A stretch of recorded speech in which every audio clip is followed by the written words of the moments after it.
DawgNation, and welcome back to DawgNation at Large. I'm Kaylee Mansell with Connor Riley, and usually when we film DawgNation at Large on Thursdays, I come in with just like extensive notes. I want to be prepared, but much like Clemson's depth chart this week, we're coming in no notes, just vibes, and maybe a little bit of pettiness. So you didn't do your homework?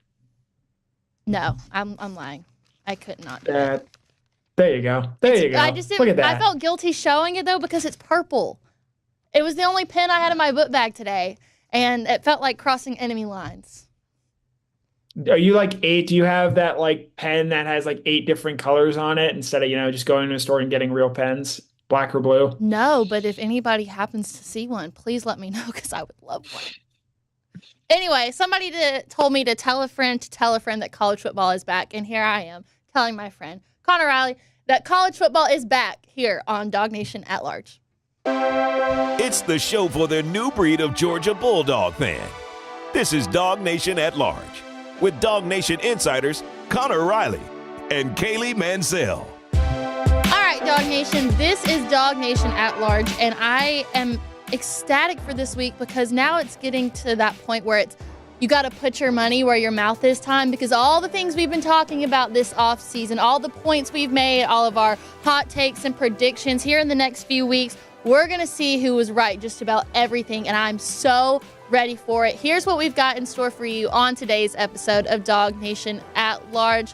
Spent a lot of time talking about Clemson in Georgia this week, but we want to take a different angle on this and talk about Carson Beck. It seems like at this point in time, he is more cool, calm, and collected than ever, and he's going to play a huge role in Saturday's game. Then we're going to give you some transfers and freshmen that you need to watch on Saturday, who could be a breakout star for the Dogs. Then, again, put your money where your mouth is time. We're going to do our 12-team playoff predictions before everything gets started. And then with college football back, I mean, it just reminds you of how amazing the internet is. So it was the perfect week for a meme machine. But first, let's start with Carson Beck. I feel like in watching all the pressers from this week, whether it be Kirby Smart or Carson Beck or other players, the expectations around him are high, and I can just tell that there's a more relaxed vibe, not just coming from Carson Beck himself, but also everyone around him as well, Connor. Well, and, this is the thing with Carson, and Brandon Adams has talked about this on his show. There's only so much that Carson was going to be able to do in the offseason to generate hype. I think the big thing with him last year, building off what he did in his first year as a starter, is a big reason why there's such an excitement around Carson Beck entering this year. But him tearing it up in preseason camp, him having a great spring, that doesn't really move the needle all that much. What potentially will do that is going out there against a Clemson team where their defense is their strength. That's what they're known for, specifically their front seven, and going out there and playing to the best of his abilities. He may not be working with a full supporting cast, but I actually think that grants an even bigger opportunity to Carson Beck and what he's going to be asked to do in this game. And based on everything we've heard, not just from people in the building, but outside the building as well, they've been able to come in and watch. Greg McElroy comparing him to Tom Brady. I've been on record as saying I think he has a Joe Burrow type season in terms of winning the Heisman, a national championship, and a #1 overall pick. At the end of it, I think this is a guy who has everything in front of him. And as we got a chance to hear this week, he's very ready for that opportunity. Yeah, I think what you said really resonates with what Kirby Smart also had to say earlier this week about the expectations in year 2. Here's Kirby Smart on how Carson Beck's been better this offseason. Yeah, I was pretty comfortable with Carson last year, to be honest with you, because he's seen a bunch of live bullets in practices. When you've got a guy that's been in your program as long as he has and done as many drills and pickups and blitzes and third downs, and, I mean, the guy, that was not my biggest concern last year. It wouldn't be my biggest concern this year in terms of his ability to execute, to understand what defenses are trying to do. He's seen most of it. It's more about can he elevate the people around him's game? Can he make them better? And that's one of the things he's been working on.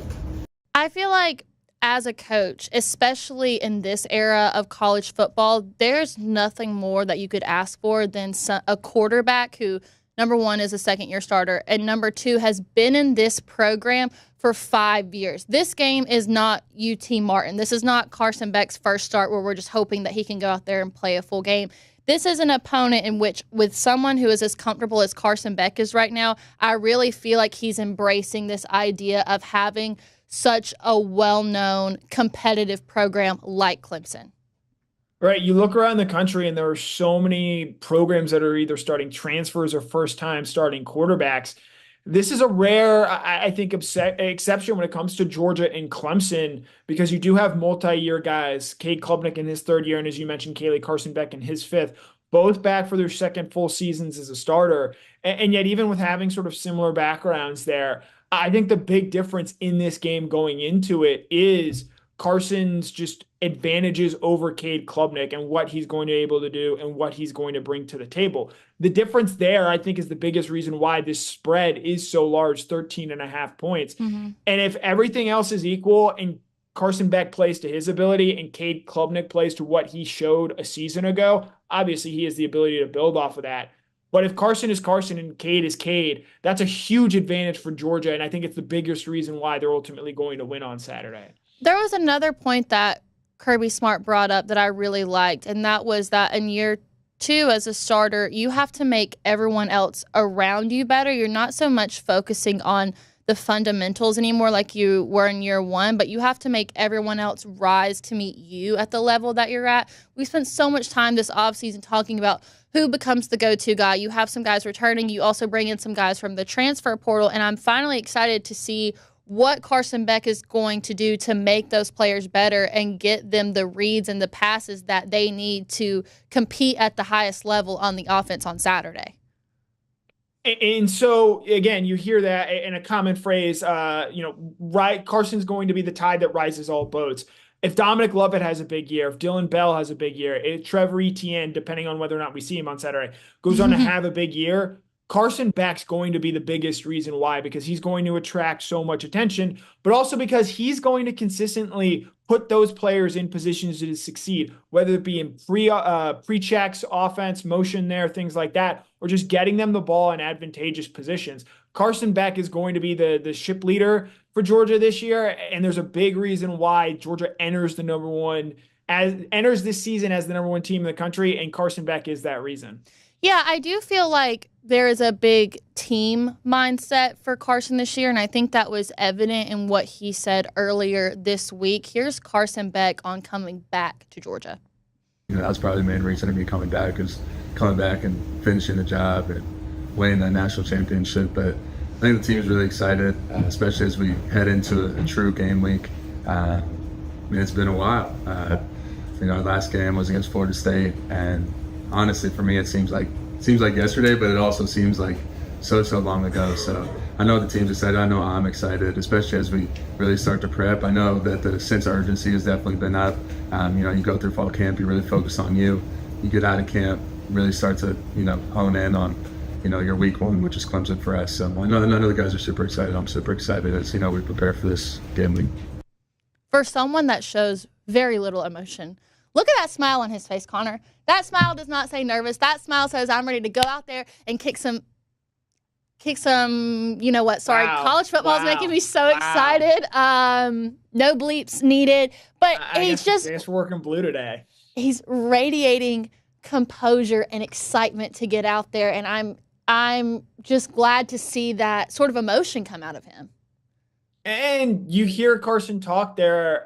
The big thing, again, it's not this first game against Clemson. It's not that Alabama game that I know he wants to avenge because he did not play his best that day. It's the game at the end of the season. It's the last game of the year, that national championship, because ultimately it doesn't matter how many yards Carson Beck throws for, how many touchdown passes he has.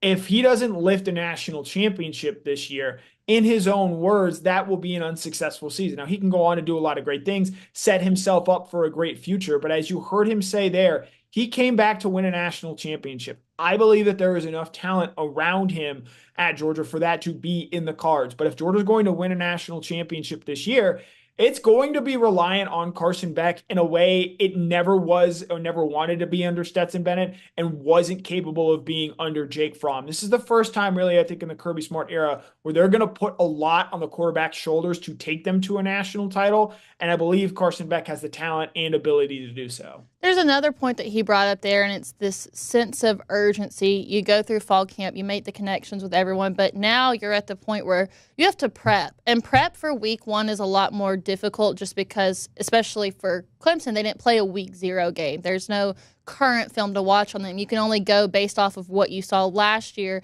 and in the way that Dabo has approached everything as a whole. But Carson Beck goes more into depth on this.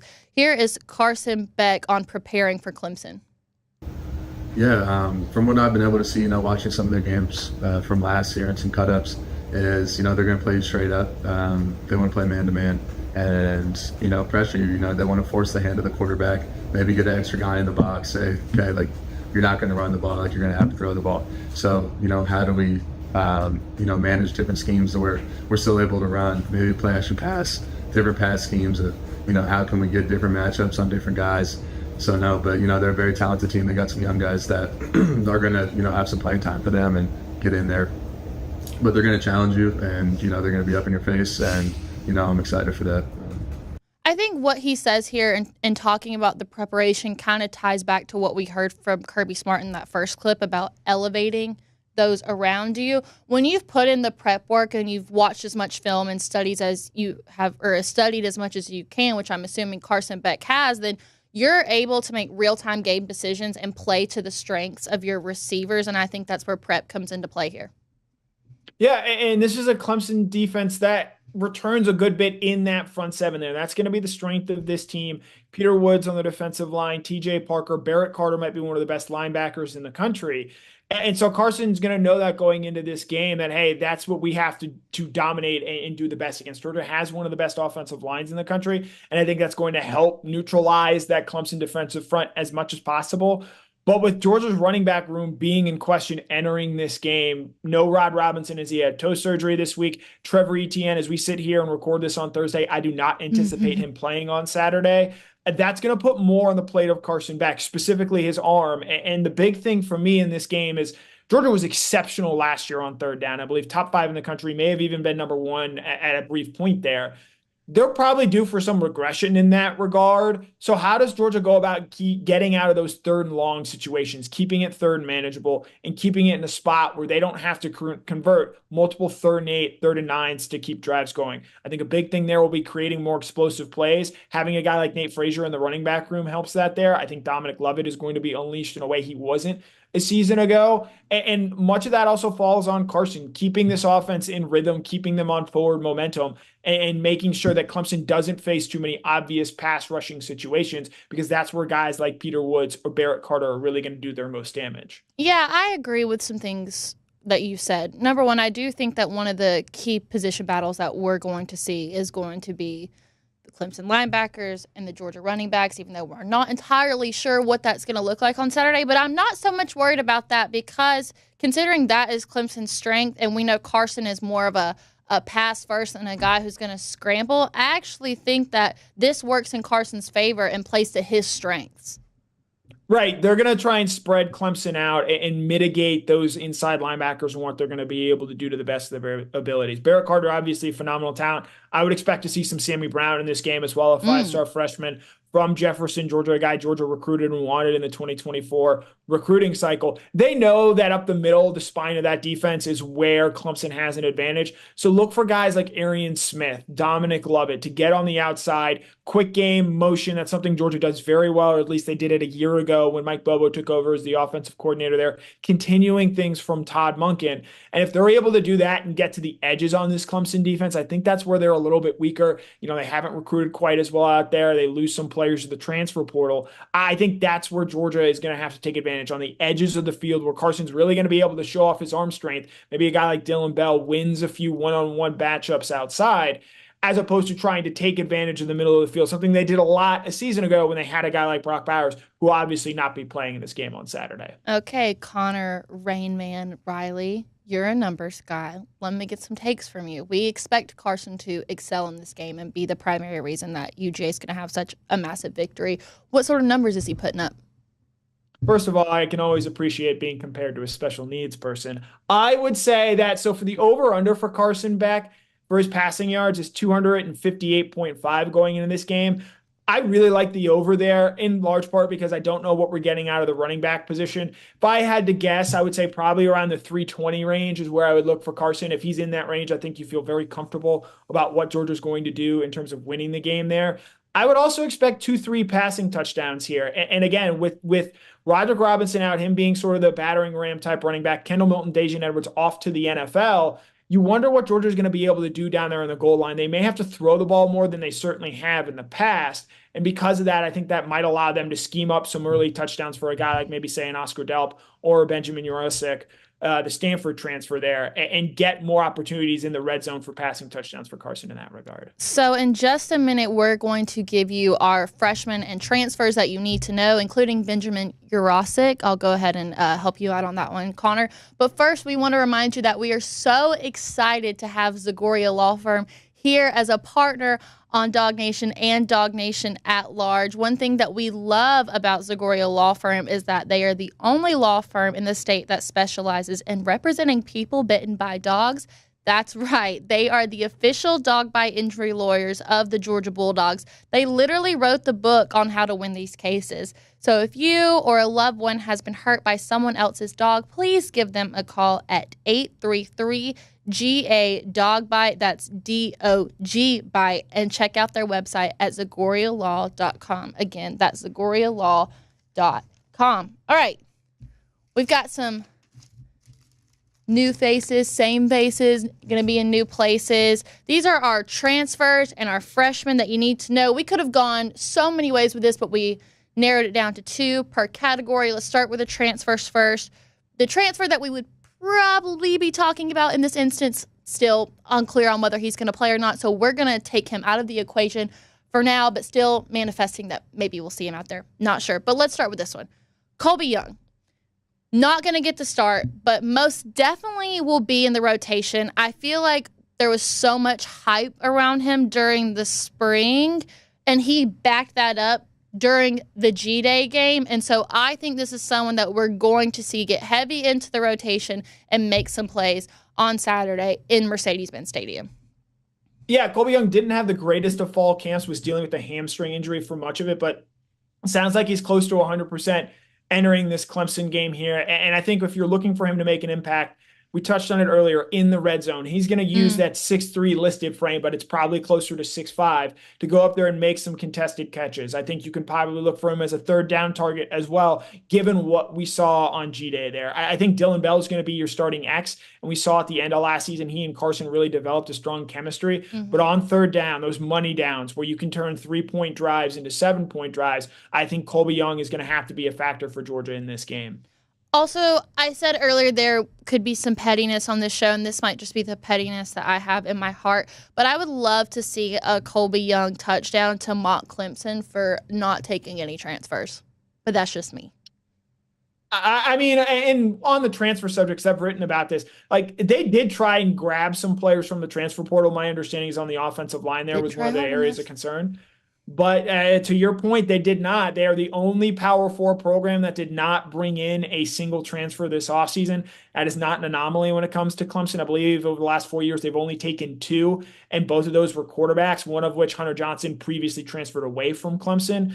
I don't think that Kirby may want to send that message necessarily, because we did hear him come out and say earlier this week that he actually respects and is a little envious of Dabo when it comes to his transfer portal policy. But Kirby, I think, shows the understanding of the difference of, hey, like, I can not like the transfer portal and use that as much as possible while also still recognizing it that it is a way to help fill out your roster. And I think Colby Young is a great example of that. I think another transfer that we could see get some playing time on Saturday is going to be tight end Benjamin Jurasik. Nope. I had it the first time, and I don't know why. I'm second guessing myself just looking at it on the screen.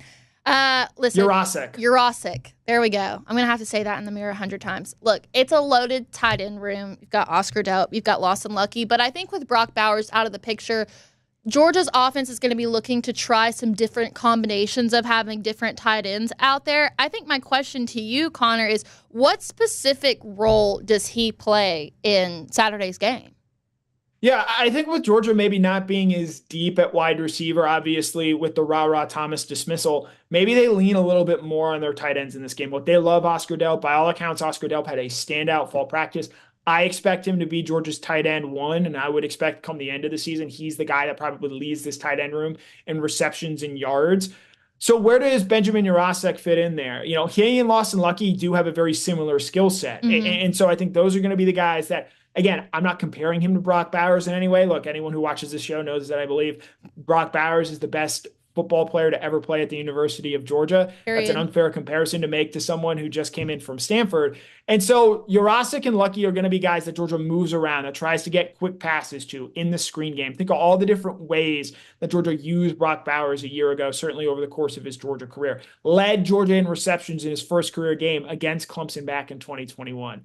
So how Georgia goes about using Urasek, I think actually would be quite similar to what Georgia did with Brock Bowers in that 2021 game. Quick passes over the middle, nothing deep, nothing far down the field like maybe we saw Brock add to his game over the course of his time here at Georgia. But those quick passes, short and intermediate, to keep Georgia on rhythm when it comes to the offense and ahead of the sticks.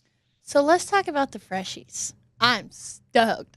Also, the two that we're going to talk about, I think maybe like an hour before we film this, were named to the Sean Alexander Freshman of the Year preseason watch list. So, I mean, what a way to start. First one, arguably the most hyped up name in this class, not the highest rated player, but it's got to be KJ Bolden. And two, this game, for me, there's been so many comparisons to him and Malachi Starks. And even though Malachi didn't start his first game at Georgia, he did have an interception in that game, which is kind of what let the Georgia fan base know what he was capable of. And now he's one of the more infamous players on the team. He's going to be a first-round draft pick. My question, Connor, is could history repeat itself in a game like this in the opener versus Clemson? I don't know if there's anything infamous about Malachi Starks. He's a pretty well-respected individual for this Georgia football program. But KJ Bolden probably not going to start. They're going to give that to Dan Jackson, ironically the same guy that started over Malachi Starks in the 2022 opener against Oregon. But this is a guy, you heard Kirby Smart talk about him earlier this week. He feels comfortable with the mental capabilities of KJ Bolden, that when he gets out there, he's not going to be overwhelmed. Obviously, Bolden has world-class athleticism. It's the biggest reason that he was a five-star prospect out of Buford High School. And I'm not expecting him to make an interception like Malachi did against a first-round quarterback in Bo Nix, like Starks did in 2022. But KJ Bolden's going to get on the field. He's going to play a big factor for this team. And I think with KJ, the big thing that I'm looking for is, okay, how much does he have to catch up to really help this team win on a down-by-down basis? How close is he to winning football on an every-down basis? Because that's what's ultimately going to determine if he gets into the starting lineup and is a player that Georgia can count on in a much bigger way when they get to Alabama at the end of September, Texas in the middle of October, Ole Miss at the beginning of November. I think for KJ, it's not necessarily, and it never was the most important thing for him to be starting this game, but the fact that he is going to factor in how quickly does he have to play catch up to get to a point where, say, Malachi Starks was by week 3, by week 4 of his own freshman year. One thing I will be looking for, though, if KJ comes out, when KJ comes out versus Clemson, I mean, the crowd might literally lose its mind. I mean, the Buford curse breaker, the first Buford player, I believe, since Josh Cardello to sign with Georgia. There's a hometown game of sorts, though. He is technically outside the perimeter, being from Buford, not ITP, as true Atlanta natives are, certainly much like Kennesaw is not ITP, and that's not Atlanta. Is there something you'd like to say?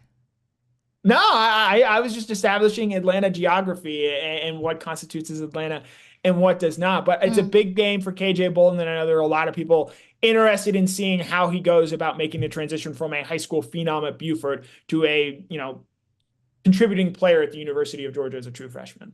We're going to stay on topic here. Other freshmen, somebody we talked about a lot when they committed, not as much as KJ in this offseason, and that's Ellis Robinson. Now, in my mind, I think that Georgia is a little bit deeper at the cornerback position than it is safety. There's no margin of error when it comes to playing this position, but something tells me we're going to get the chance to see him on Saturday, and that may be in the special teams. But I think this is someone that, as the weeks go on, I don't know how close he is in comparison to the guys that are already at that position, but his development is probably the freshman that I'm going to be looking at the most as the season progresses. I think we're going to see Ellis Robinson out there playing meaningful snaps on the defensive side of the ball on Saturday. Look, Georgia, as you point out, Kaylee, has a very loaded cornerback room. Daniel Harris, Julio Humphrey, still competing to be that number one cornerback right now. I expect that to be Daniel Harris opposite Dalen Everett. But all three of those guys, Harris, Everett, and Humphrey, are going to play with the first-team defense on Saturday. And we're going to look and see and who develops and how quickly Ellis Robinson gets out there.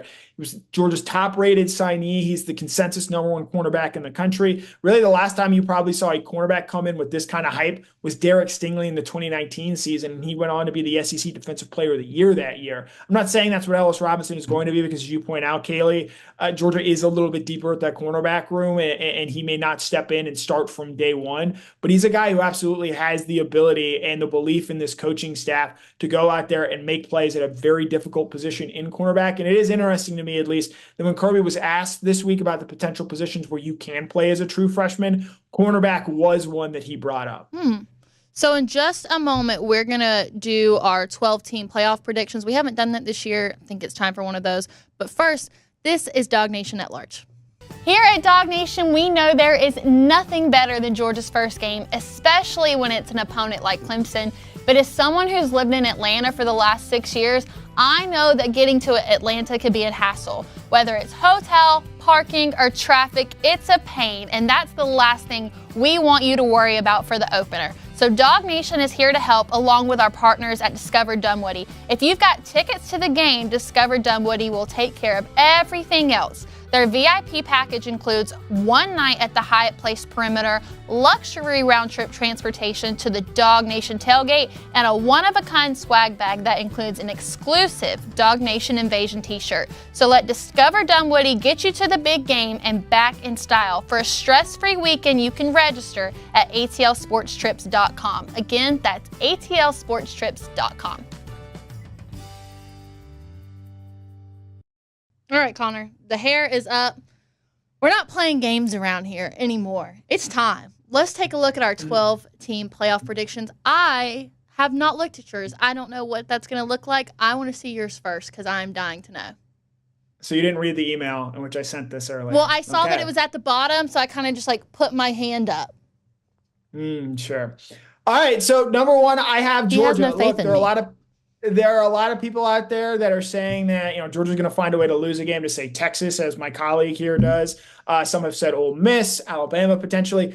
I think Georgia's going unbeaten in the regular season, and so I have them as the number one team, earning one of the 4 byes as the SEC champion. I've got Ohio State as the team out of the Big Ten. They just have too much talent. Yes, they have tough games at Oregon. They have to win that game against Michigan at the end of the season. But I think that's the team that's going to ultimately come out of the Big Ten there.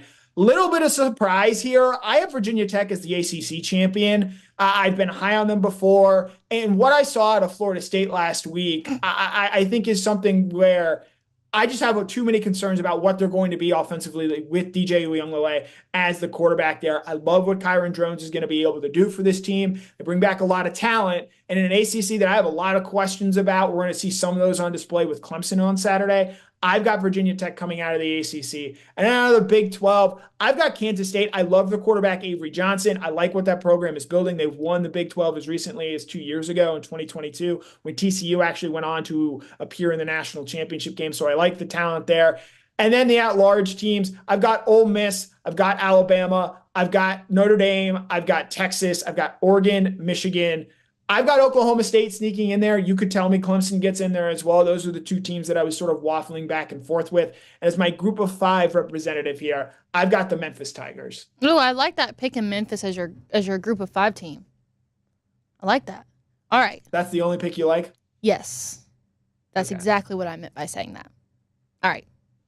Roll it. This is what I've got in store for you. Okay. You guys know that I do think that Georgia could potentially take a loss to Texas mid-season, but I still think that they go on to win the SEC championship. So therefore, in my number 1 spot, I have Ohio State. They spent a lot of money to build the roster that they have. Still some questions at the quarterback position, but I still think that they're going to be the best team in the Big Ten. They'll be at number 1. I've got Georgia going in at number 2. Even with one loss, the Southeastern Conference is just so competitive. Now, for my number 3 pick, Big 12, I think I went with the safe option here. I think having Will Howard transfer out of Kansas State, I just didn't feel confident in that. Now, Cam Rising is in his 7th year, but I do like Kyle Whittingham, and their schedule sets them up for success until they play in the conference championship because they're not going to play Kansas State or Kansas during the season. And then having Florida State lose in the way that they did completely disrupted my pick for the ACC. So right now it's got to be Clemson. I don't know if there's a better team in the ACC, but there's a lot of questions about that conference in general. All right, I have Texas at number 5. I've got Oregon at number 6. Ole Miss, I think their schedule is another one that sets them up for success. Now, they're going to play Georgia. I think they'll beat LSU, but I definitely think there has to be 4 SEC representatives there. You got to throw Notre Dame in there. Again, another program whose schedule really sets them up for success in this playoff. I've been saying that Missouri is my sleeper pick for the SEC. Veteran quarterback, good coach, best wide receiver in the entire conference. I think that they sneak their way in there. The one I don't necessarily feel terrific about is having Penn State at 10. I just feel like James Franklin's got to get over the hump now. This might be his only opportunity. And then my sleeper pick for the ACC is actually NC State. They bring in Grayson McCall, who had a lot of success at Coastal Carolina. They've got a manageable schedule, and they've been in the top 25 defenses for the last 3 seasons. A lot of consistency there. And then my group of 5 team is going to be Liberty. They absolutely dominated Conference USA last year. Their quarterback, Caden Salter, thought about leaving. He's actually going to come back this year. I think Jamie Chapel produces good offenses. They also have a huge financial backing to do whatever they need to do. Now, I don't know if their loss last year is going to impact how the committee sees them, but I'm going to go Liberty for my group of 5 team. So you don't have Alabama in there? I do not. No. Why? Because I think if there's going to be 4 SEC representatives, I think it's got to be Georgia. I think it's got to be Texas, Ole Miss. I just think that Missouri's schedule sets them up better, and I think that Missouri has more star power on offense. I'm going to need to see what Alabama's capable of because there's not been a lot of good talk around Jalen Milroe and him adapting with their new coaching staff and those around him. So I'm going to need to just see more out of them in the beginning of the season to feel confident to put them in my playoff. But Missouri's been my sleeper pick since we've gone to SEC Media Days. So you have Missouri beating Alabama when they meet later in this season? Yes. Okay. You want me to write it down? You want me to date it, sign it? I'm going to remember. I mean, I remember that just like I remember NC State as your sleeper pick, though you still picked Clemson to win the league. We did our dark horse picks this summer on DawgNation at Large. And NC State, so I'm still riding with them, okay? I'll write it down for you. How about that? Make it easier. No. Just not to win the conference. No, but they're still my dark horse pick to make the playoffs. Pipe it down over there. All right. I'm writing it down for you. Signed, sealed, delivered. College football, week 0. It's just a reminder of how amazing and quick the internet is. Like Twitter, X, whatever it is. This past week, couldn't get enough. I didn't hear what you said. I'm going to keep on going. But with that, it is time for a meme machine. Who's that coming down the track? Who's that coming down the track? It's a meme machine and red and black. It's a meme machine and red and black. Go,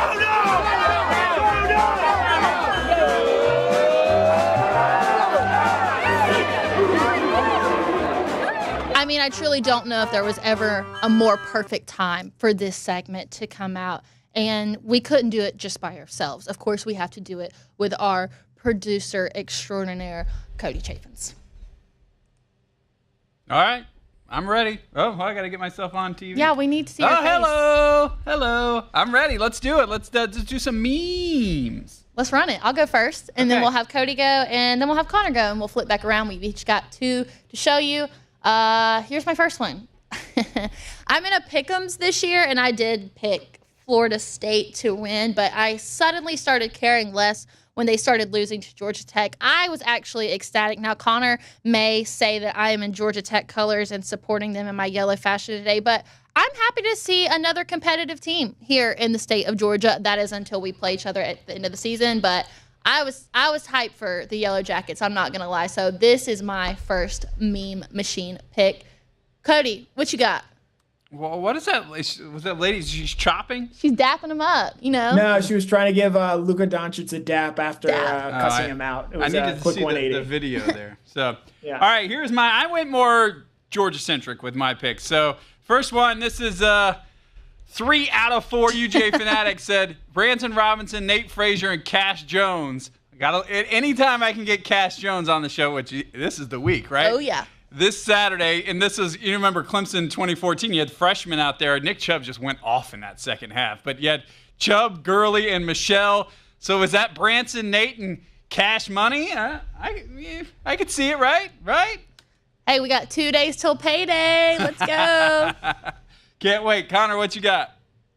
Yeah, so similar Georgia Tech, a lot of fans, and noting that Florida State played both those programs in the last 2 games, both on neutral sites, and Florida State lost both of them. It's been a tough week for Florida State fans, and specifically those that probably live in the state of Georgia, a lot of them out there. Imagine going to Miami for New Year's Eve thinking you're going to watch Florida State play a top-tier Georgia team and getting skull drug, and then flying 4,000 miles to Dublin, Ireland to watch your team blow it as a 10-point favorite against Georgia Tech. A very, very tough time for Florida State fans of late. That's all I kept thinking about is how much money those folks spent to go to Ireland. And then, that's your night out in Ireland. Like, the game ends, it was like a 5 to 8 o'clock game, and then you want to go out, and, how can you do that after that game? Ugh, miserable. It looks like Florida State may have spent the offseason worrying about the wrong team from the state of Georgia. All right, I had Kaylee, to. number 2 for you. I had to do it. I know it's not Georgia-based, but I love this. I hope it's a never-ending rivalry between Florida State fans and Kirk Herbstreit. This is also just happens to be one of my favorite memes of all time. The girl with the smile on her face, the fires going on in the background, and this says Kirk Herbstreit heading back to the States. I immediately liked it. I knew this is one that had to be on it. I love this meme, love the caption. I love the bitter rivalry between Kirk Herbstreit and Florida State fans. So this is my second meme of the week. All right, I love it. All right, I'll go with my second one. Again, I went Georgia-centric on mine, and this isn't really a meme. It's kind of I don't know if this you guys can tell me if it's cheating, but this is Bassin Dog, and this is actually pretty old. He posted this, but it's Clemson week. And Georgia-Clemson, old-time rivalry, cannot not bring up Louis Grizzard. And so this is what Louis Grizzard wrote. It's the 40th anniversary, by the way, of Kevin Butler's that 60.5-yard kick to beat Clemson in 1984. This is what he wrote. He wrote a great article afterwards. I just want to read you just a quick snippet from it. It says, a lifetime later, the officials threw up their arms aloft. From 60 yards away, Kevin Butler had been true, and Georgia led and would win 26-23. I hugged perfect strangers and kissed a fat lady on the mouth. Grown men wept, lightning flashed, thunder rolled, stars fell, and joy swept through, fetched by a hurricane of unleashed emotions. Saturday in Athens was a religious experience. Now, Connor, after Georgia wins on Saturday, I'm expecting you to write something. I want some prose just like that describing Georgia's victory over Clemson. I will try my best. I can go ahead and confidently say I will not be naming my son Kevin, regardless of anything that happens on Saturday. My name is Kevin there as well, and I've had a lifetime of getting things mixed up with my dad, whose name is also Kevin there. So Kevin is firmly off the table for future names. But my last meme, look, this is a classic. It's one of the great movies of the 21st century, and so why not lean into it? Billy, this is DJ Uiagalelei. He's built like a linebacker with the speed and athleticism of a running back. He's the ultimate weapon at QB. His only defect, in 1904, the forward pass was invented. Obviously, an homage to the great Moneyball, Jonah Hill, Brad Pitt. There about the Oakland A's. DJ Uiagalelei, look, I know it's first game of the season. Things can be tough. New environment for him. but this is his third different school. It's his 5th year in college football. He actually started for Clemson the last time that Georgia played them, had a miserable day that day, got sacked 7 times. And he hasn't, quite frankly, gotten a whole lot better based off what we saw last week against Florida State. His performance last week is the biggest reason why I have Virginia Tech winning the ACC right now, because I just can't trust what I'm going to get out of that offense when you are as limited as they were throwing the football. They refused to throw the ball downfield. I think at one point in the first half, he had -1 air yards per attempt, meaning he's trying to throw the ball behind the line of scrimmage. And you just cannot win that way, especially when eventually you're going to run into teams like a Clemson, like a Notre Dame on their schedule that have more equal talent than what Georgia Tech has. I love it. I can't wait after this week to see which ones come out of the Georgia-Clemson game and all the rest of the games. You know, Miami and Florida, there's going to be some crazy stuff happening, but I think there's going to be some great new Georgia memes that we'll all use coming up. No, Cody, don't go anywhere. Don't go anywhere. Stay right there. Because even though that wraps up our meme machine, we got something else that we're going to do here on a week-to-week basis at DawgNation at Large. And it's just because games are a lot better when you have something on the line, when you are personally invested. In this case, there's a lot of pride on the line. So from here on out, each game week, Connor and I are going to pick one person that we think is going to have a touchdown in the game for that Saturday. Carson Beck passing touchdowns don't count, but if Carson Beck has a rushing touchdown, that does count. And we need Cody here because Cody's going to flip the coin to see who gets the first pick, and then after that, we're going to rotate our picks, and then at the end of the season, whoever has the most correct will win a prize of Cody's choice, which you have all season to think about it. There's no rush. Now on I got to it. buy you guys something? Wait a minute. Actually, not the prize. We'll switch that. You get to pick the punishment. That's Okay. worse. Okay, I'm let's definitely do that. on board with that. But all right. Who's calling it? I'm Tails. All right, you're Tails. It is Tails. Dylan Bell. All right, Dylan Bell to have a touchdown. She was quick with that. I'm going to take Oscar Dell. I think both are very. That was my backup pick. You know who I would have picked? Cash Jones. I thought about it. I thought about it. All the dude does is score touchdowns. We can't wait to see. All right. Well, look, we'll check that out next week. See you guys. All right, Cody, thanks for all your help. Now, Connor, I learned that you were willing to give out your government-issued name on DawgNation That's at Large correct. today. Yeah. Wow. That is bold of you. Yeah. I mean, my Twitter handle is K Connor Riley. The K stands for Kevin. I It's thought not it- exactly I thought it was secret. just like a sarcastic, like, K. No, not quite. Just Kevin. Okay. Kevin! What did you learn on today's show? I learned that Kaylee counts herself as an Atlanta native and that Kennesaw is part of the greater Atlanta area. I have embraced the ATL culture, okay? I feel like an Atlanta native at heart. My roots will always be in Rome, but I'm a city girl at heart, and there's no denying it. Okay? Okay. All right, DawgNation, this has been another episode of DawgNation at Large. Football is finally here. Everybody's in high spirits. So glad to have you with us this week. We'll see you right back here next Thursday at 7 o'clock for another episode of DawgNation at Large.